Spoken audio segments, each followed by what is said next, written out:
Well, hello and welcome to the About Small Business podcast. This is the 10th edition of the podcast, so I'm really excited about this episode.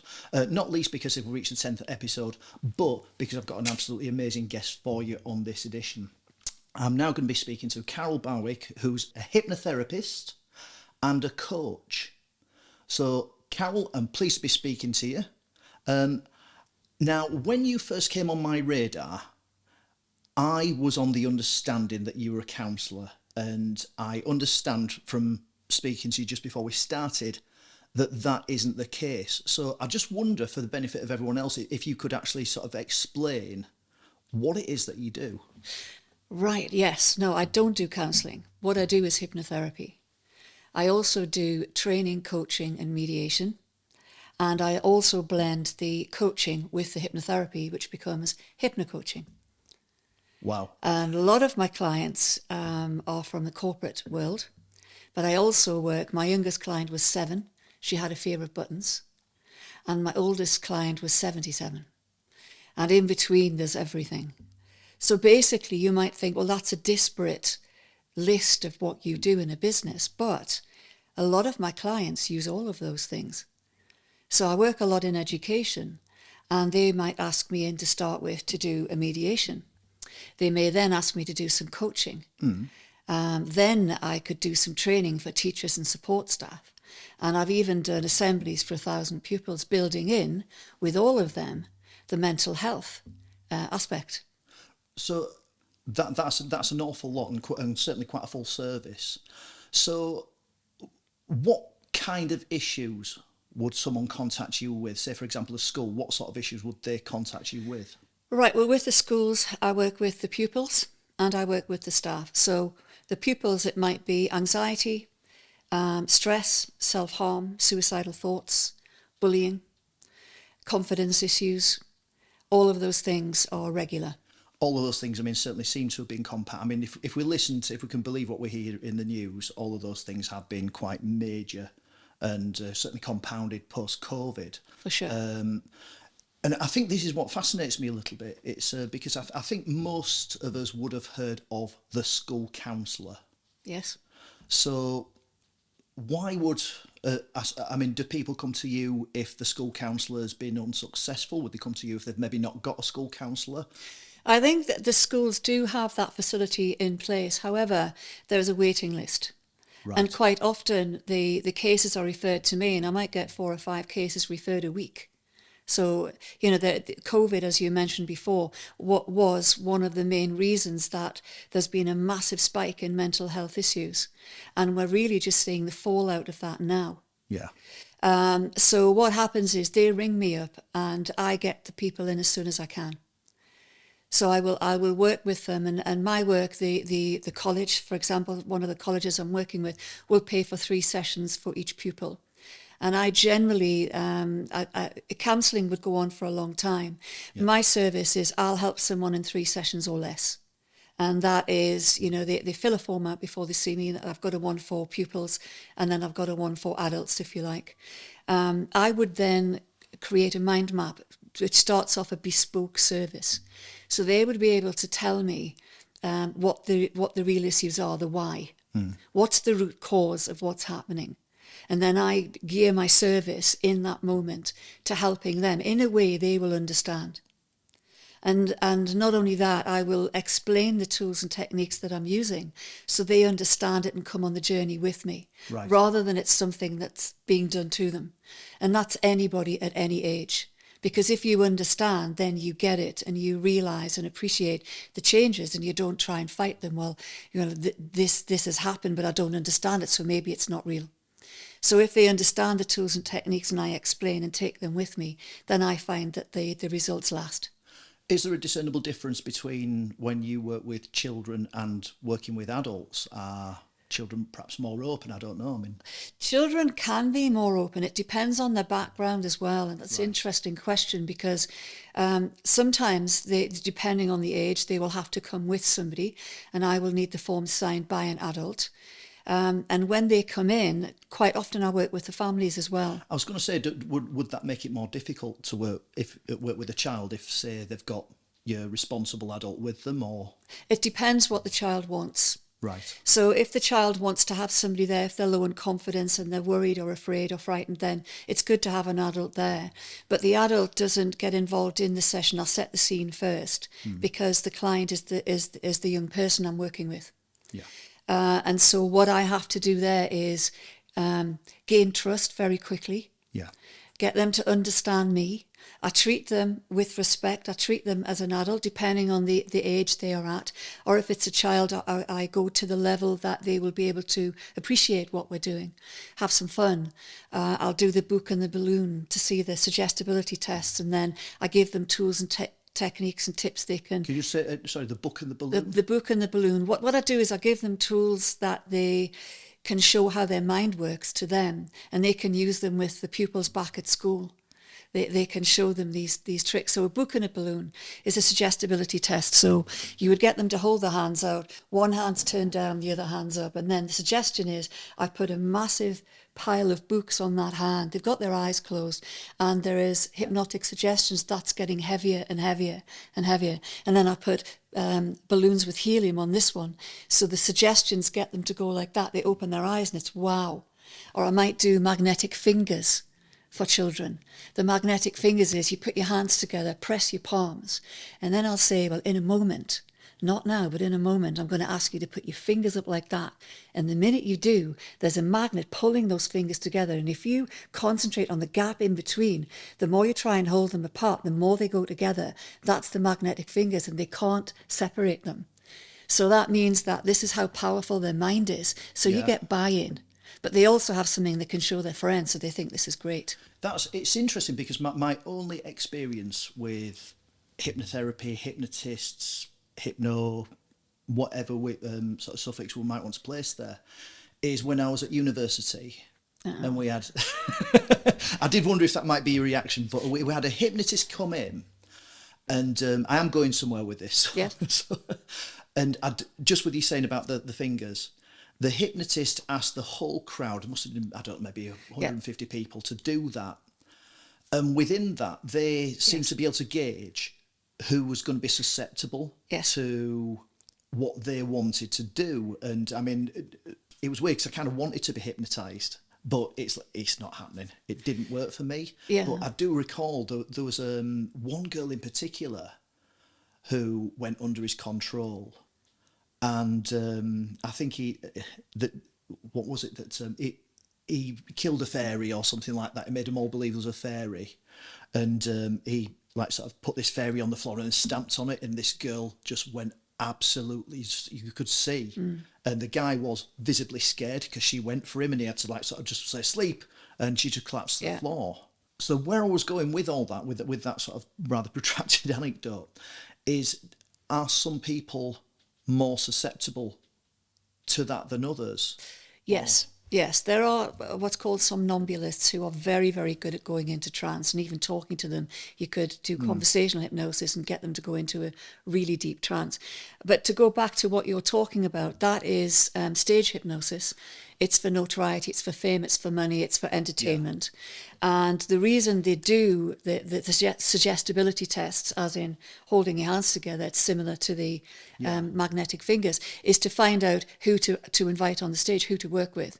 Because there's less than 20% of people who are really, really suggestible. Those are the people they want on the stage. Right. And, you know, you're not necessarily put under, you know, I say to people, if they've watched stage hypnosis, that's not what we're going to do today. Yeah. I can't do that, but it's not what we're going to do today. What we're going to do today is a much gentler introduction to hypnosis to take them from conscious mind, which is listening to me now, evidence, measurement, performance, detail, to subconscious mind, which is in charge of all of your automatic systems, your breathing, your digestion, your blood flow, your temperature.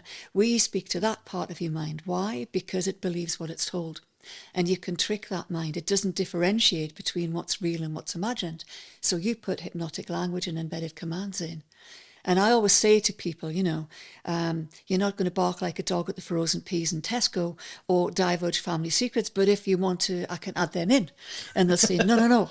But so you can calm them down a little bit when they think it's the stage hypnosis you're going to get, because it isn't that. It's quite... dare I say, unnerving level of control. I mean, I did mention to you when we were chatting earlier, it's always appeared to me almost as a superpower. And I think what's interesting was your reaction when I mentioned the stage hypnotist that I'd seen. What controls? Because I mean, you're obviously members of. I think you're a member of. APHP and the CNHC Right. membership have been for a long time. The thing is, when you are in hypnosis, you have a heightened state of awareness, and you can always you can always leave the state whenever you want to. And I tell people that. They may hear me all the way through, they might not. My voice might go in and out, it might not. It is like daydreaming. Yeah. So your body goes in and out of hypnosis all the time.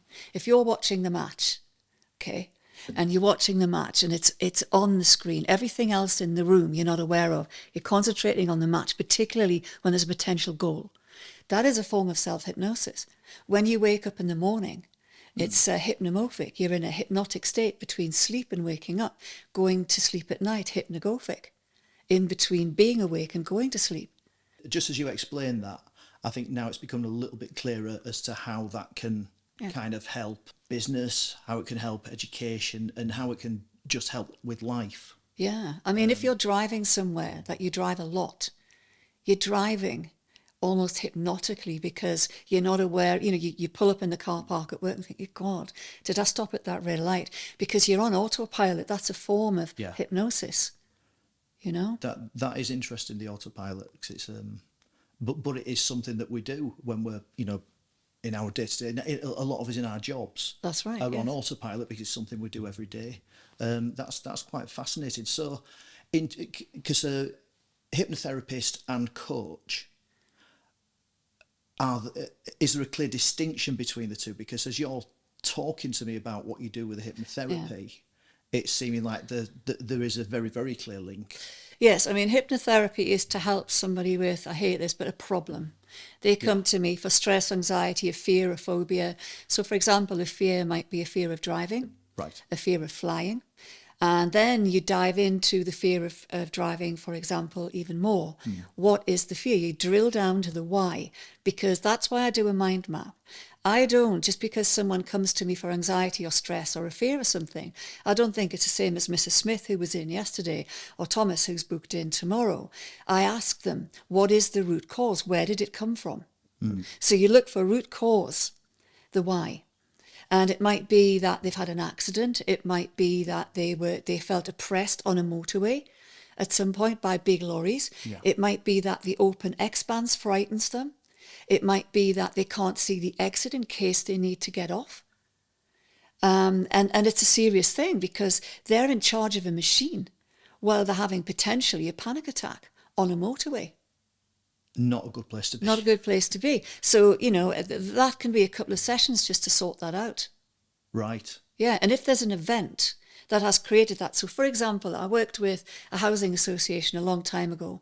I went in, they were going through a restructure, their third restructure, and they were amalgamating with another organisation, and people weren't coping very well. So the chief exec asked me to go in, and I ran a clinic every week. And that lasted for a couple of months. I then had a waiting list, so I was there 6 months, and it ended up as a year. Wow. And there was a chap there who'd had a car crash.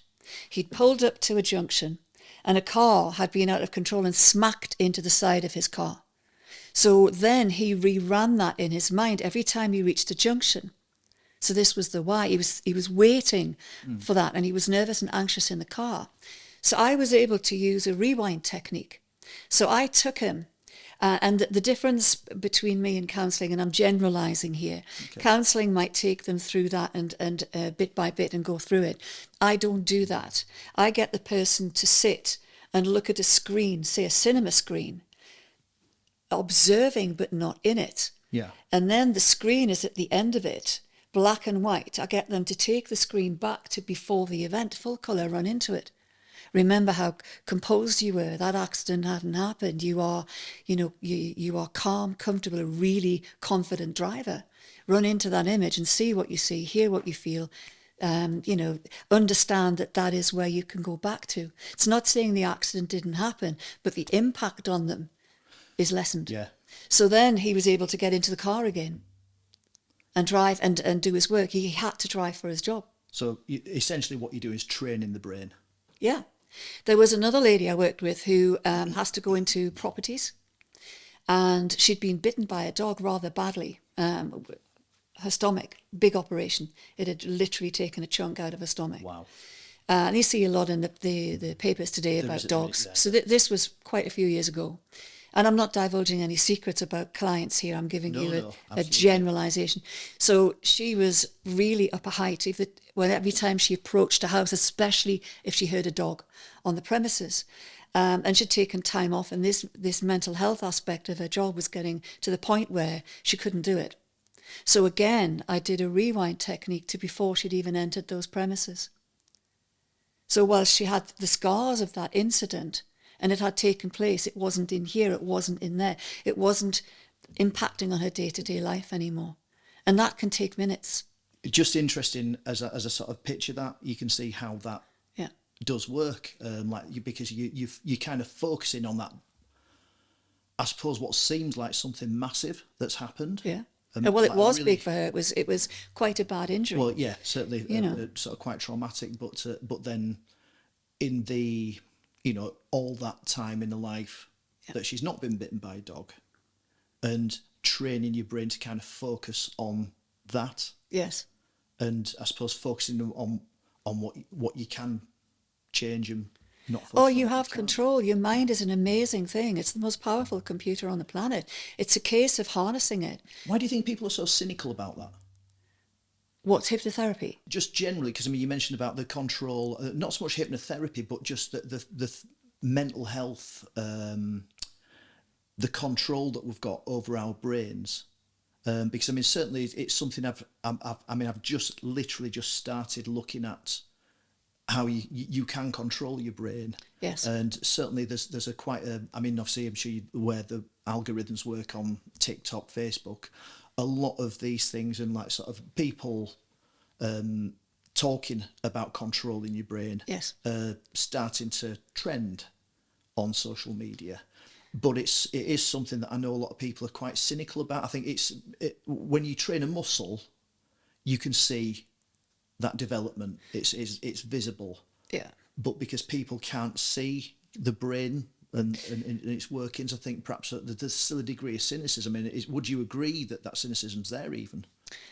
Yes, because they focus on the stage hypnosis, as you described before, and they just think, well, that can work, but how can this work for me? I'm lucky, I guess, but I've earned this over the last 15 to 17 years. Most of my work is recommendation and referral, so I don't actually advertise it. It comes to me.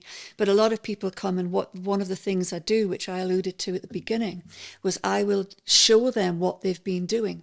And they've created, say it's anxiety, they've created a neuron pathway in their brain devoted to anxiety, which then goes and accesses all the memories when they've been anxious.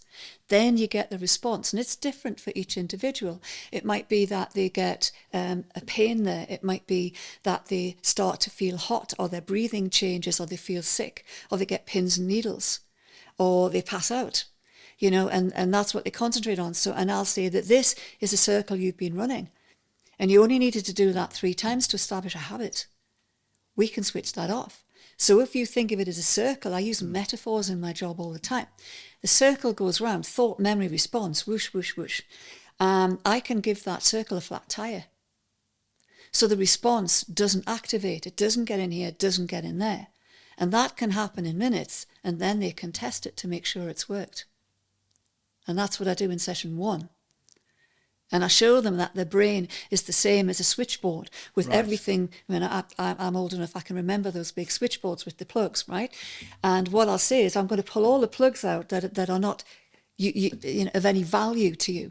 And we'll leave the ones where you believe in yourself, you have trust in yourself, your confidence is rising, you're capable of doing your job, living a life, creating the life that's rightfully yours. That's what we leave in place. It sounds simple when you explain it, but I think, as I'm sure any client that comes to you will attest to it, it doesn't always feel like that, certainly when they decide they need to come and speak to you?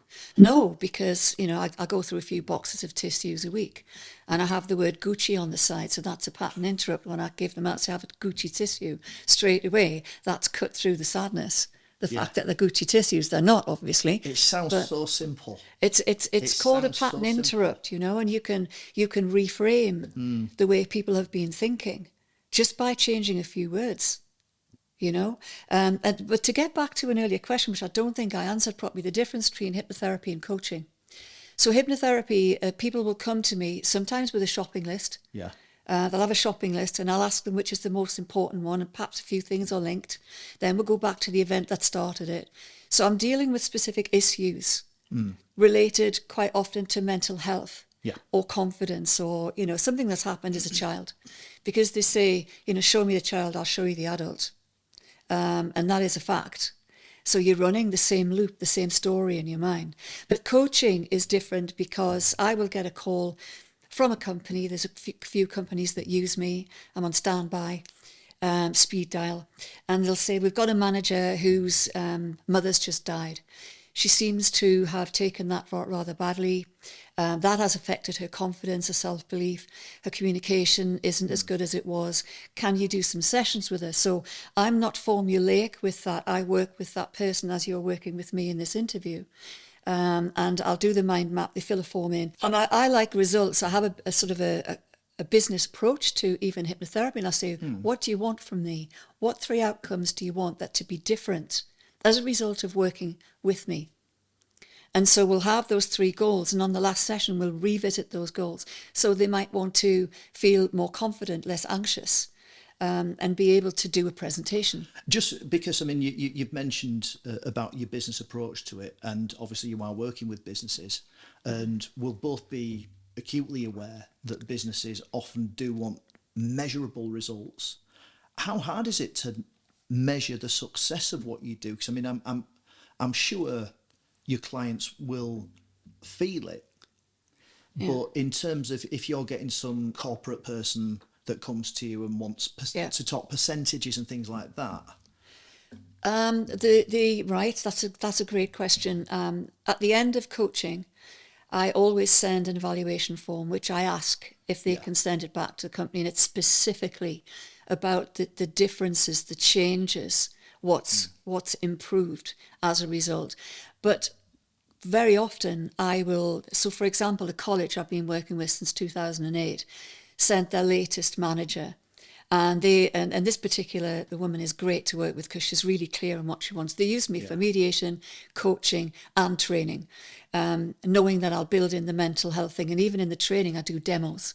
It's often the most powerful and an interesting and fun part. And this particular manager, she rang me with some work for senior leadership managers and directors, right to the CEO on this course. And she said, oh, by the way, you're working with X. I had a word with her, and her 3rd session is this week, which we had yesterday. And it's just amazing, because what I do is I give tools and techniques. I'm big on tools to go.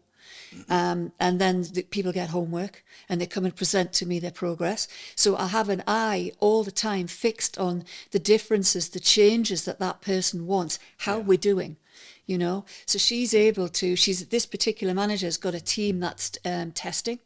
They had a previous manager that allowed them to do what they wanted. She has a different approach, and there's resistance, and they don't like it.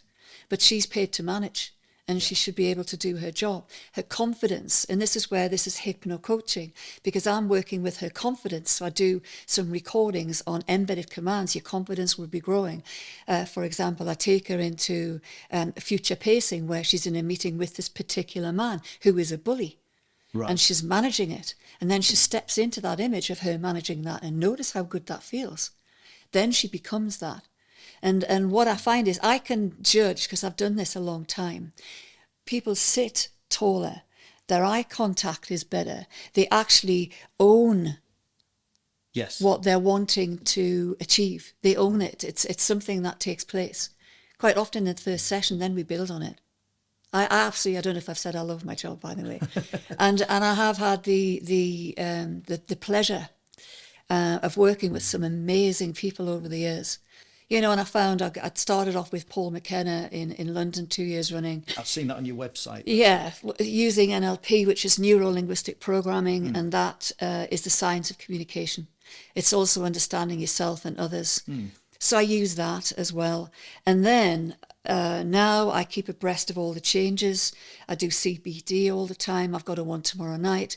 So it's building on those skills, because it isn't what you've learnt. It's understanding what you've learnt.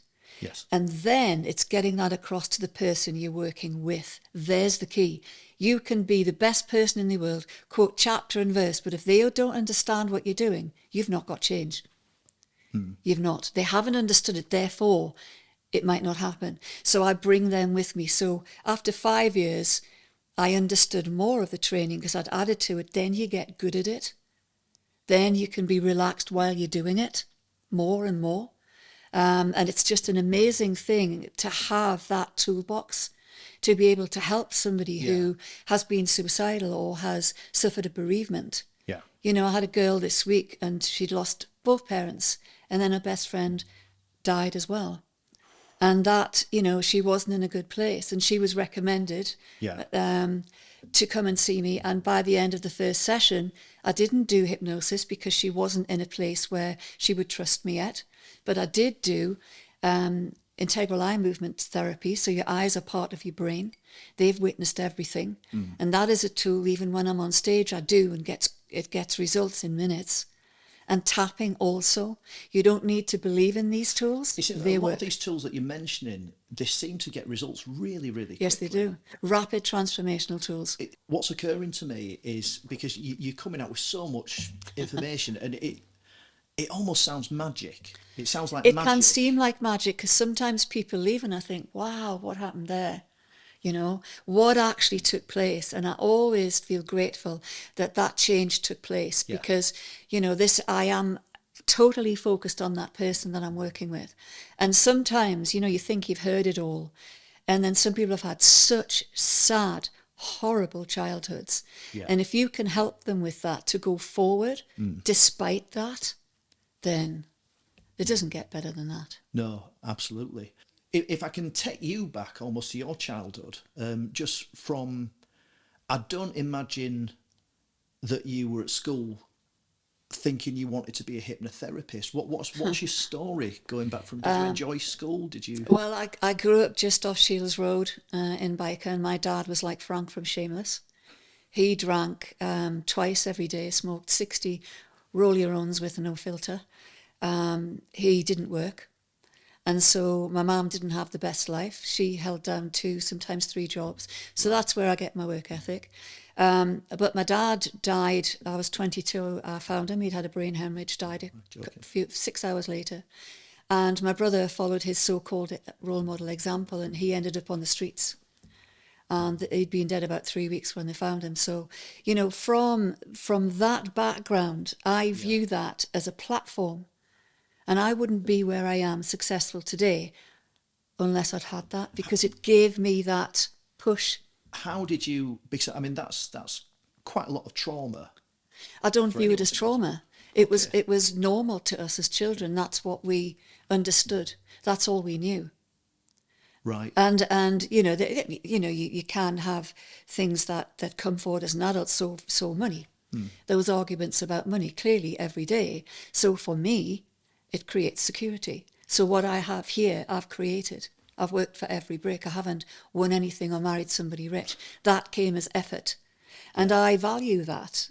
Absolutely. And so you should. Yeah. And my dad was 44. My brother was 48 when he died. My mum was 63. In July, I'm 69. I'm holding the baton, the Olympic standard for I did say, that so when family. I found this out earlier on, I did say we are going to need to see a birth certificate to prove that. So, but in the work that I do, I have to be my own brand, Barry. So people come and see me, and you have to portray that brand. That's just the way I feel. And so I live a healthy life. Exercise has been important to me from being 26. I've got a gym through there, so I'm in there 5 times a week. I went through the Dean this morning for a hoof before you arrived, and did some planks and weights. as well. So it's about keeping everything from sliding south, but the mental health benefit is massive. It's interesting because I did Huge. interview a gym owner, Ah, and we were talking quite a lot about that, about how with mental health, often people are going to doctors and they've been put on tablets. yes. And so I'm guessing from what you've just said, you support what Paul said, the gym owner, that's Yeah. healthy mind, healthy body kind of go It, together. it is because, I mean, I often work with people who've been on tablets for 15 to 20 years. Antidepressants for really serious antidepressants for 15 to 20 years, and they've never been checked quite often. And then they try and come off, and it's horrific. So I'm working with them and as well. I'm not saying that antidepressants aren't required. They are for certain people.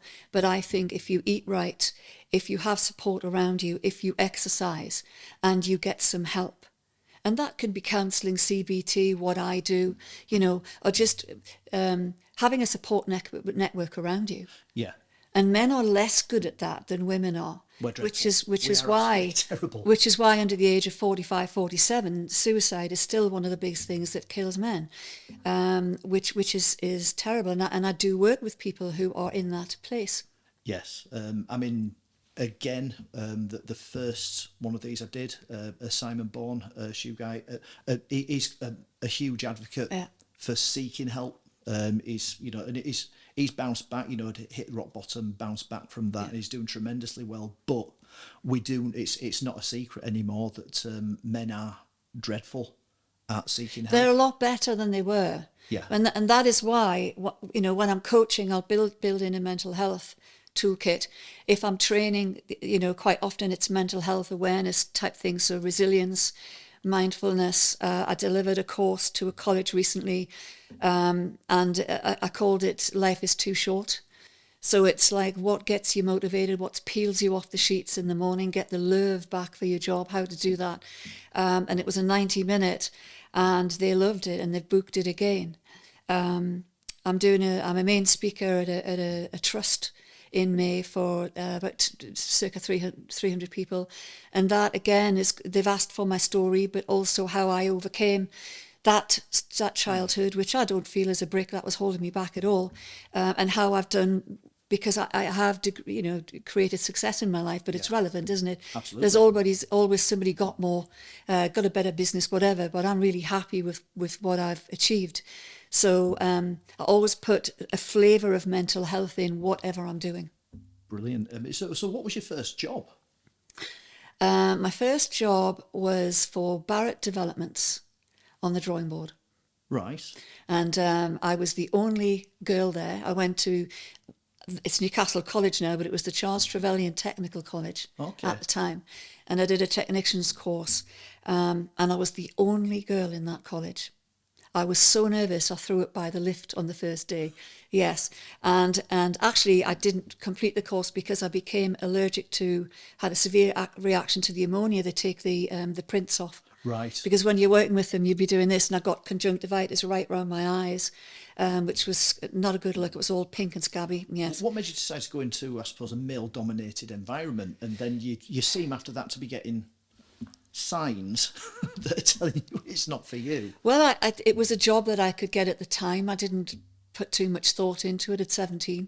Would it be fair to say you kind of fell into it? I fell into it. Yeah. It was a job. It was creative. It was fun.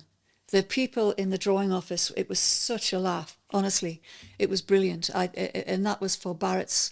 It was a brilliant job. And then from there, I went into the Water Authority, and in the design and construction department, I was chief chapess. And there was a direct labour workforce. They were building Kielder, and I was the administration hub, if you like, for that. And it was great. And I was there for 12 years. And left there to go and work. I took a golden handshake, Right. basically, and then I left and thought, oh my God, what have I done? I mean, it was a lot of money at the time, but I thought, these were friends. They were like family I'd worked with that time. And so I got a job that I didn't really like, and that led me to going into business. What was your next job that you...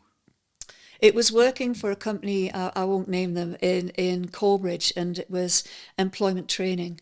Right. And so that was my first delve into training, because we ran sort of accredited courses across a range of topics. Which courses, out of interest? That would be MBQ? working in care, yeah.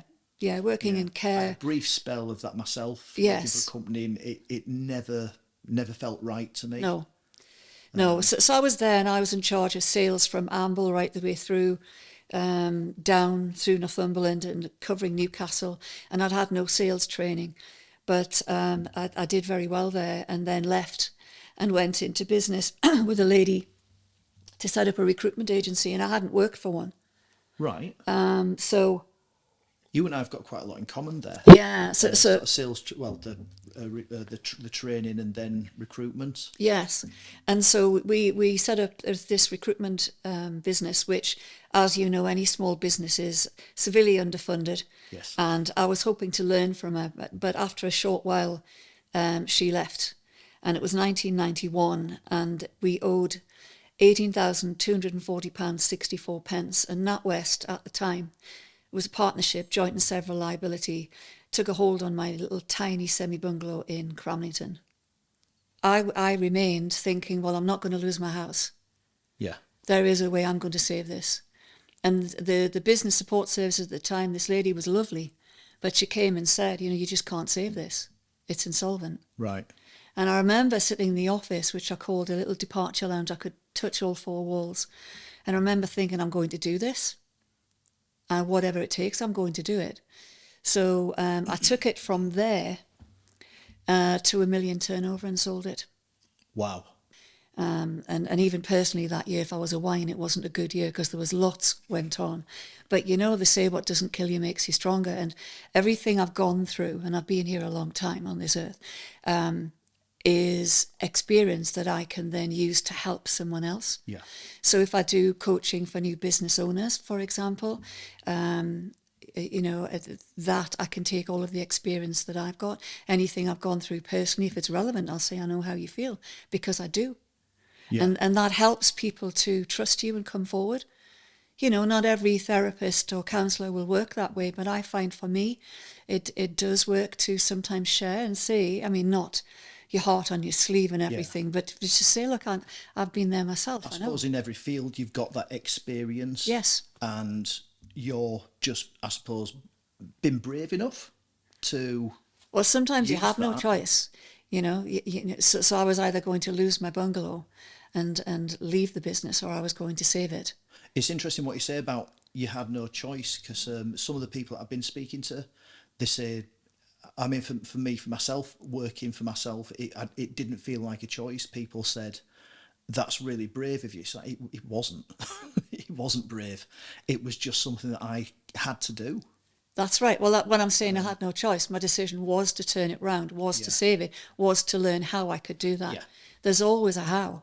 Yeah. And it is, we talked a little bit before about towards and away language. If you work towards, I will learn this, I will do this, I will build the clients, I will build an agency. And then I had the training company, because companies were saying to me, so you do recruitment, you do training, can you train the people? And so that was born in 1993 and is still there in some guise today. So it's really interesting. I find as if everything I've done is sort of connected. It's interesting, isn't it? As you say, with the sales as well, that you were sort of thrown into that. Oh yeah, and sales is brilliant. Once you can do sales, it helps you in my opinion, humble opinion, every area of your life. Yeah. Because it gives you a confidence, and it's to have the technique to be able to sell to someone, because in my experience, I have to believe what I'm selling. Yeah.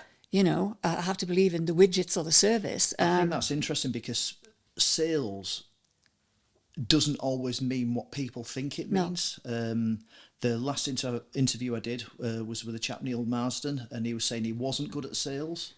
But he's incredibly good at sales. And like yourself, he managed to build £1 million business. And you can't do that unless you're good at sales. I think when we think of sales, we're thinking like the double glazing salesmen going around knocking on doors and refusing to leave. And it's not like that.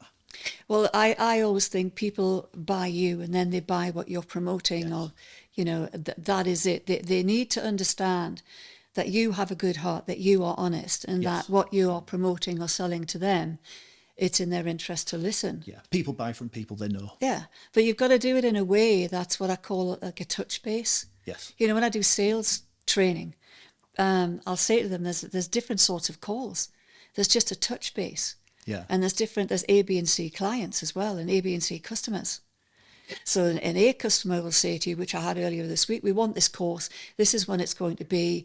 We'll send you a purchase order. Let me know how much it's going to be. And I do get this a lot because they've used me before, and they know roughly what my prices are, and they know they can rely on me delivering exactly what they want.